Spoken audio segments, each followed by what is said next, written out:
राधे राधे। जय श्री कृष्णा। साथियों, मेरे भगवान जी की सेवा, भोग, स्नान सब हो गया था। उसके बाद मेरी इच्छा हुई कि मैं लड्डू गोपाल जी के लिए फूलों से कुछ बना के उनके पास रखूं ताकि उनको गर्मी में ठंडक मिलती रहे। मेरा सेवा करने का यही तरीका है। आज मैं आपके साथ धन्ना जाट की कहानी, जो एक बहुत ही प्रेरणादायक भक्ति भाव से भरपूर कथा है, जो यह दर्शाती है कि सच्ची भक्ति और श्रद्धा से भगवान को पाया जा सकता है। यह कहानी संत धन्ना भगत या धन्ना जाट की है, जो भक्ति आंदोलन के एक महान संत माने जाते हैं। आइए जानते हैं ये सच्ची कहानी। सच्चा प्रेम और श्रद्धा हो तो भगवान भी पत्थर में से प्रकट हो जाते हैं। ये कहानी एक ऐसे किसान की है जिसके पास न वेद थे न मंत्र, पर प्रेम ऐसा कि भगवान श्री कृष्ण को आना पड़ा। धन्ना न कोई यज्ञ किया, न कोई हवन किया। उनके पास बस एक चीज थी, सच्चा प्रेम।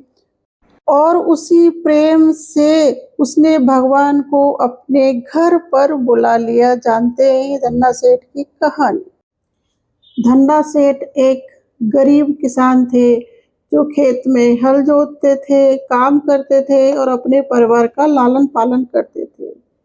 हाँ, उन्होंने भगवान की भक्ति के बारे में सुना था। एक बार उन्होंने किसी महात्मा के प्रवचन सुने, तो उनकी इतनी श्रद्धा भाव भक्ति से सुने कि वो साधु जी के पास गए कि महाराज, आप मुझे भगवान से दर्शन करा दीजिए, मुझे भी भगवान के दर्शन कराइए। तो साधु बोले कि भगवान किसी को नहीं मिलते हैं, भगवान सच्ची भक्ति श्रद्धा भाव से मिलते हैं।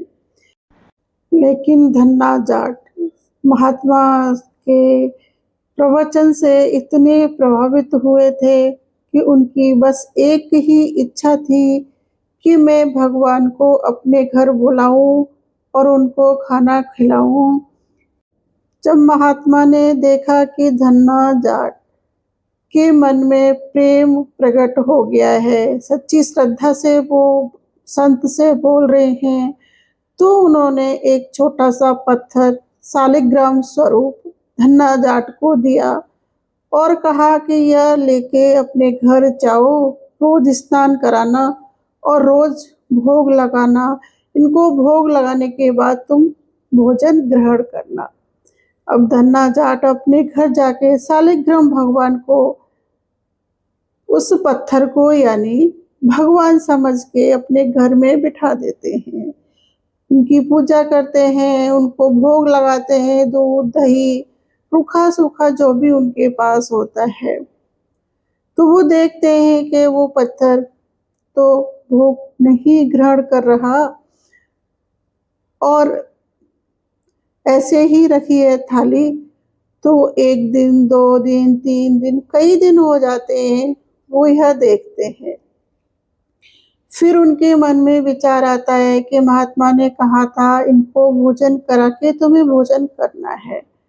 तो वो जिद लेके बैठ जाते हैं कि हे श्री कृष्ण, आप अगर ये भोजन नहीं खाओगे तो मैं भी आज से भोजन जल सब त्याग कर दूंगा। इस तरह से वो जिद लेके बैठ जाते हैं, भूखे प्यासे कुछ नहीं खाते हैं, सच्ची श्रद्धा के साथ बैठे होते हैं। तो उनकी सच्ची श्रद्धा भक्ति देख करके उस पत्थर में से श्री कृष्ण भगवान प्रकट होते हैं और उनका दिया हुआ भोजन खाते हैं। धन्ना सेठ उनको अपने हाथों से भोजन करा रहे हैं। तो कुछ दिन बाद वो साधु धन्ना सेठ से मिलते हैं, तो वो कहते हैं मैंने तो भगवान को भोजन कराया। तो साधु कहते हैं हमारे आगे भी कराइए। तो धन्ना सेठ वापस निवेदन करते हैं, भगवान दोबारा प्रकट भी हो जाते हैं। तो साधु कहते हैं धन्य है धन्ना सेठ, जो तुमने अपनी सच्ची श्रद्धा से पत्थर से भगवान को बुला लिया। ऐसी श्रद्धा से जो भगवान की पूजा करता है तो भगवान उस घर में सदैव वास करते हैं। तो साथियों, मेरा भी ये मेरे लड्डू गोपाल जी की सेवा करने का तरीका है। दोपहर में मैं इस तरह से उनके लिए कुछ न कुछ सेवा कर देती हूँ, जैसे उनकी ड्रेस बनाना, भोग बनाना, फूलों से सेवा जो मेरे से होती है। तो साथियों, आपको ये मेरा वीडियो कैसा लगा? अगर अच्छा लगा हो तो कमेंट बॉक्स में जय श्री कृष्णा राधे राधे जरूर से लिखना। राधे राधे।